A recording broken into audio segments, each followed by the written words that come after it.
Assalamualaikum warahmatullahi wabarakatuh. Halo semuanya, nama saya Muhammad Ridwan dengan NIM 2212018 dari program studi Teknologi Informasi.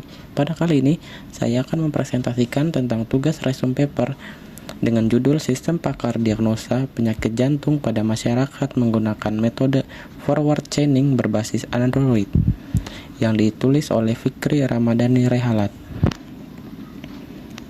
Baik, kita langsung saja ke slide selanjutnya. Di sini terdapat pendahuluan. Perkembangan teknologi mendorong pembuatan sistem yang dapat membantu atau bahkan melebihi kemampuan manusia, seperti sistem pakar yang meniru proses berpikir dan pengetahuan pakar dalam menyelesaikan masalah. Sistem pakar digunakan untuk mendeteksi berbagai penyakit, termasuk penyakit jantung yang menjadi salah satu penyebab utama kematian. Teknologi ini membantu mendiagnosis penyakit tanpa harus ke dokter, memudahkan masyarakat dalam mendeteksi dini penyakit jantung. Selanjutnya terdapat rumusan masalah. Permasalahan yang ditimbulkannya yaitu bagaimana membuat atau membangun sistem pakar untuk mendiagnosa penyakit jantung. Maka dari itu peneliti merancang alat yang akan direalisasikan dalam judul penelitian sistem pakar diagnosa penyakit jantung pada masyarakat menggunakan metode forward chaining berbasis Android. Diharapkan dapat mempermudah masyarakat dalam mendeteksi dini penyakit jantung. Di sini terdapat metodologi penelitian yang dimana pengumpulan data.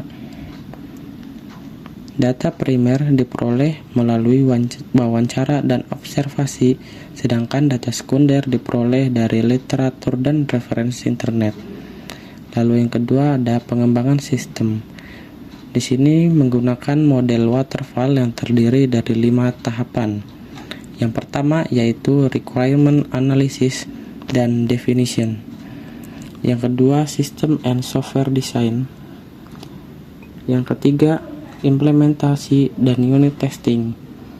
Yang keempat integration and system testing. Dan yang kelima operation and maintenance.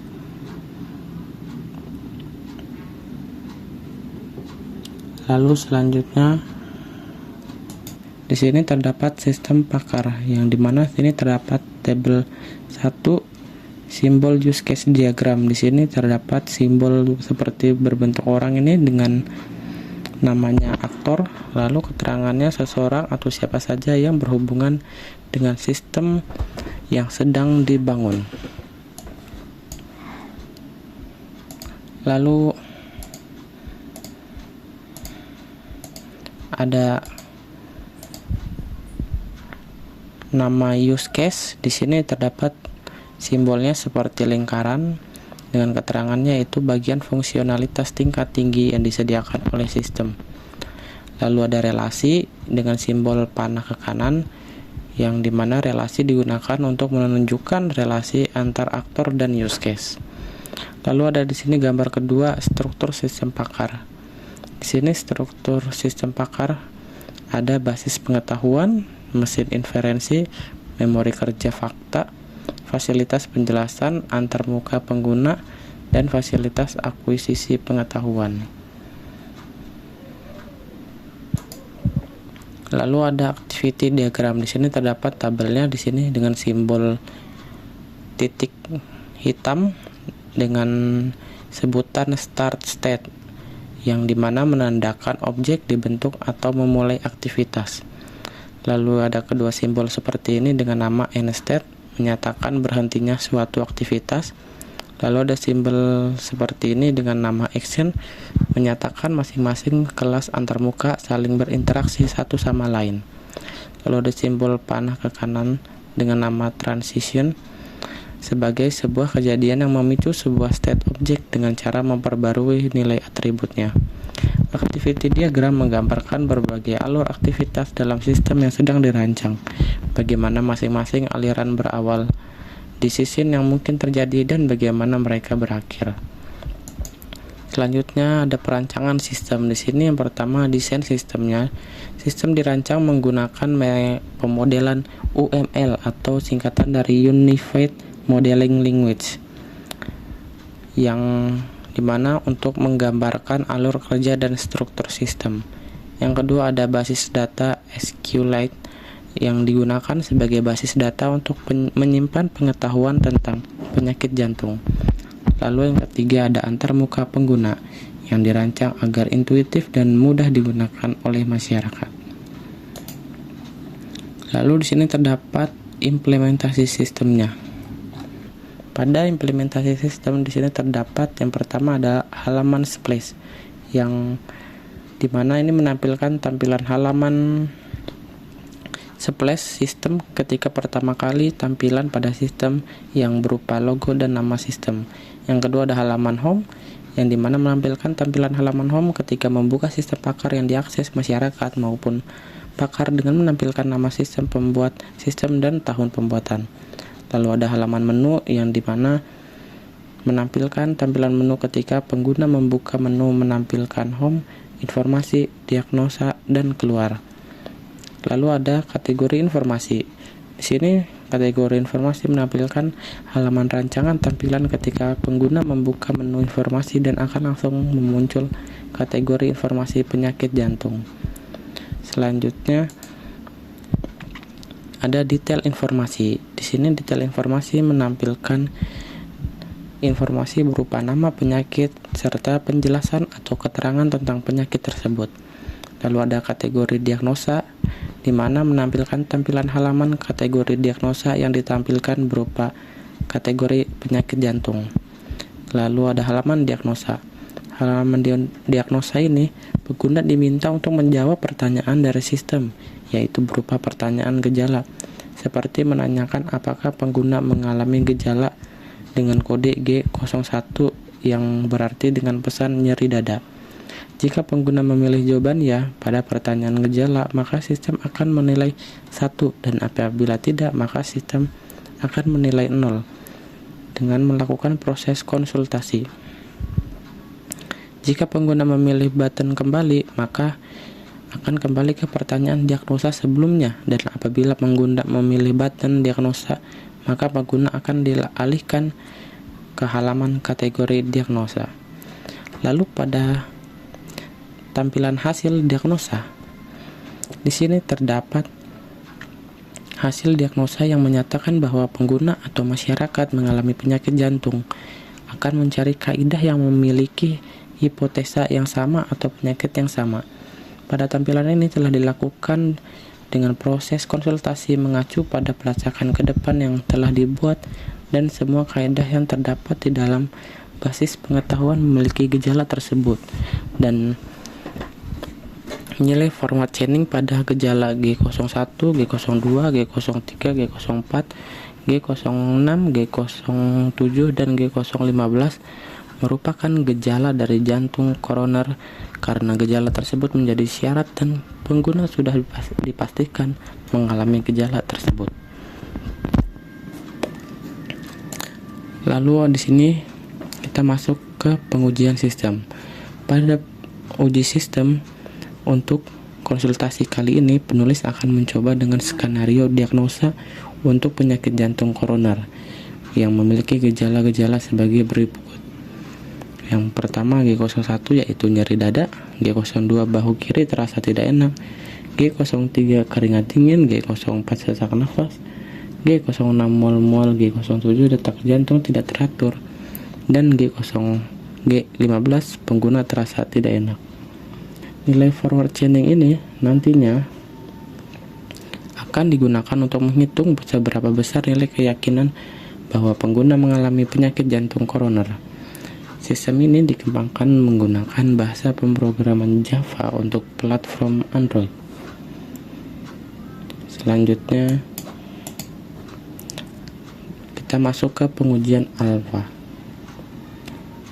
Pada pengujian alfa dilakukan untuk mengetahui apakah alat sudah bekerja dengan normal sesuai dengan fungsinya, seperti menguji notifikasi, menguji gerakan stepper, serta menguji respon alat.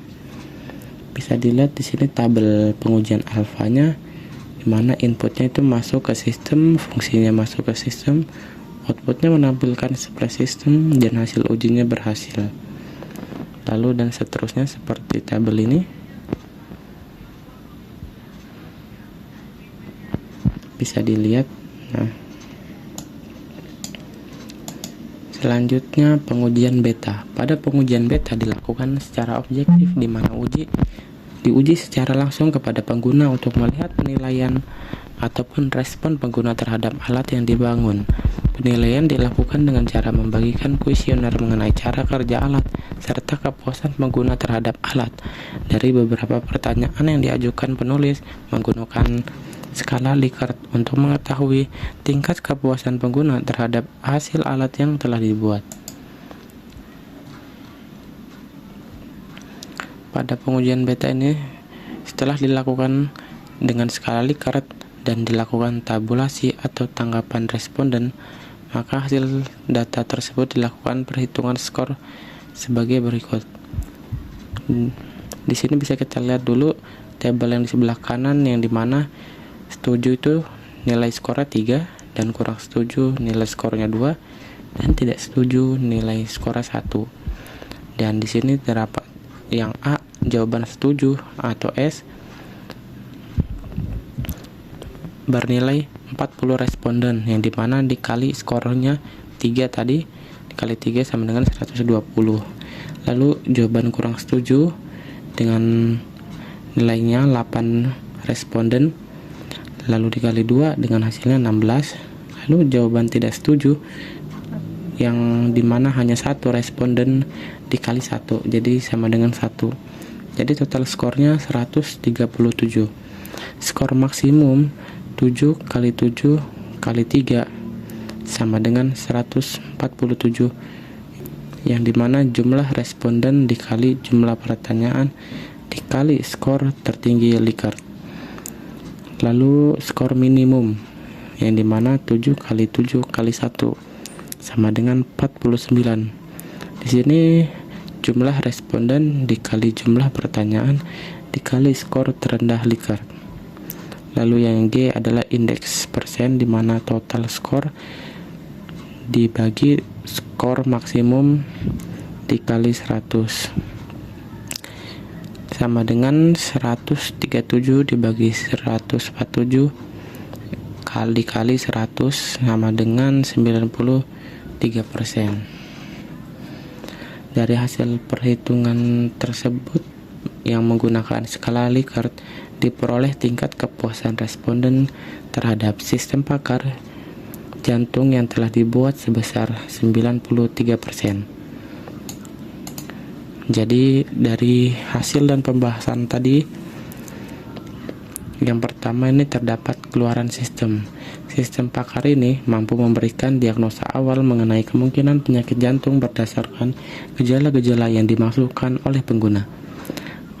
Lalu ada manfaatnya, yang dimana aplikasi ini diharapkan dapat membantu masyarakat dalam melakukan deteksi dini penyakit jantung dan mempercepat proses diagnosa oleh dokter.